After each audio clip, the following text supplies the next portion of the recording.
a super thin crust, but you don't want a really thick crust, okay? So like 1/8 of an inch. What we're going for is enough pie dough to cover the bottom of this, come up the sides, and have a little bit of overhang, okay? So this could be just a little bit bigger. All right, so I'm gonna stretch it a little bit more this way. And then, like, that's not bad, but over here I'm sort of missing some.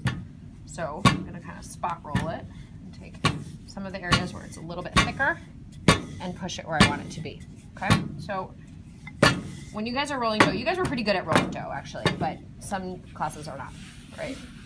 But a lot of times what happens is people forget that, like, you can control where the dough goes. Like, you don't have to always roll it over the entire surface area, right? Once it gets to like a relatively thin place, then just feel it. And if you're missing a bunch here and it's thick here, just one hand, push it that way, right? It makes sense. Okay, so you're sort of in control of the dough.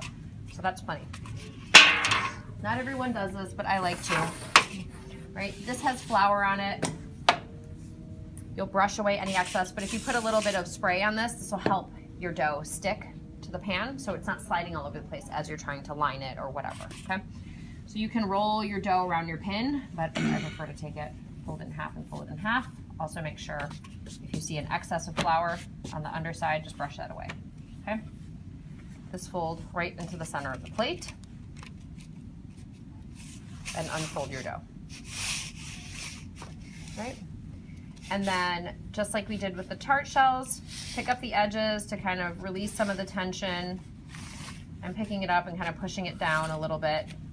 All right, and the first thing I'm gonna do is press it into the base of the pie plate, then get those corners, just like we did with the tart shell, because we want nice pie edges when they're sliced like that, right? Not like air bubble. Okay, so no air in this little corner. If you roll your dough to the right thickness, then when you press it in the pie plate, just enough pressure to adhere it to the plate. Don't press it so hard that you start making it too thin, right? As you're pressing it in the bottom, if you find, oh, that spot's a little bit too thick, you can always then press it with more pressure, right? In the corners, if it's a nice even thickness, just enough to stick to the sides. Everyone's got this, right? Pretty straightforward. And then you're gonna put your filling into your pie, okay? So if you have a bunch of liquid, like fresh fruit or whatever, as it sits, what's it doing when it sits in sugar? Starts with an M. You learned it in Mod 1? Macerate, right? So the sugar helps all the juices release, which is nice and all, but you don't want all that liquid in your pie, okay? So if you have a pool of liquid, then you don't need to strain it, but like as you pick up your fruit or whatever, try not to get all that liquid in there, okay?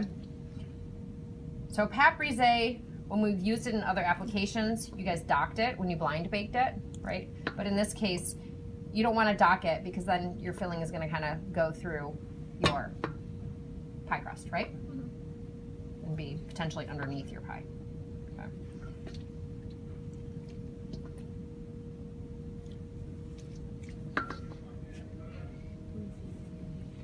So I like very full pies, so fill them up. Okay. And inevitably you'll get a little bit of liquid in there, but try not to get too much. This is the most important thing you're going to learn how to make. Right? Yes. Pies. Yes. Serious. Fantastic. Pies. Good money. Okay, so like see all that extra liquid that you're not going to use. Okay? Spread your fruit around a bit so it's evenly dispersed. Make sure it looks yummy. And then let's say you are making a single crust pie. So like your pumpkin pies or the pies that have crumble topping, right? You're not going to put another layer of dough on top. So what you're going to do then is, I like to use scissors. You can do whatever you want. You can use a paring knife, right? So the edge of your pie plate comes to here, right? Cut your dough about the same thickness outside of that edge, right? So like another 1/4 inch. So I'm gonna feel that edge and then I'm gonna cut it right there. all the way around, right? But I'm not gonna do that all the way around because I need some of this stuff still here for what I'm gonna show you next, okay? So you'll pretend like I cut that all the way around.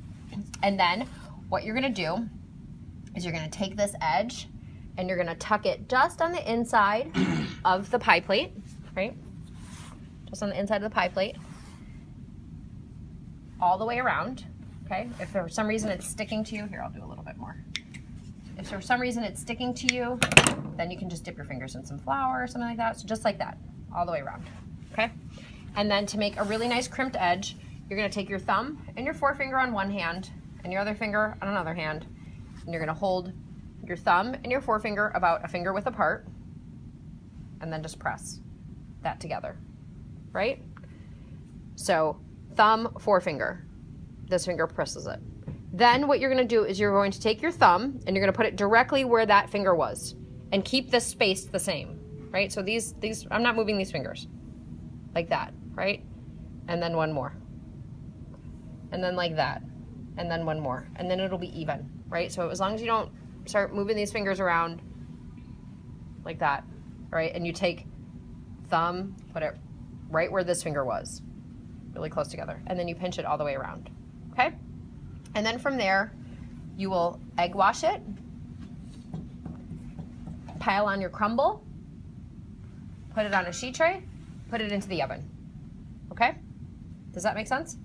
Now, for pumpkin pie people, if you do this part, line your shell, trim it, then crimp the edges, then egg wash the edge, then put your filling in, you're gonna have a really nice clean edge. Because what happens is if you have your custardy filling in here and then you start trying to pinch this, you're gonna get pumpkin pie filling all over the edge. And then when you egg wash it, you're just gonna brush pumpkin pie filling all over the edge.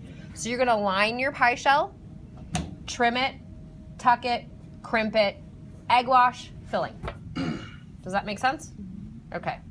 Now, and then, you know, the crumble though, you wanna make this all really nice and pretty, egg wash it, and then just pile that stuff on top. Because what happens is, if you put the crumble on and then you try to crimp this, you're gonna crimp crumble into it. Or if you have the crumble on and you try to egg wash it, you're just gonna spread crumble all over the place, right? Because everything's gonna get caught in your pastry brush. This all makes sense, right? Okay, so let's pretend I never did this so that I can show you a double crust and then also a lattice. Okay, so none of you guys have double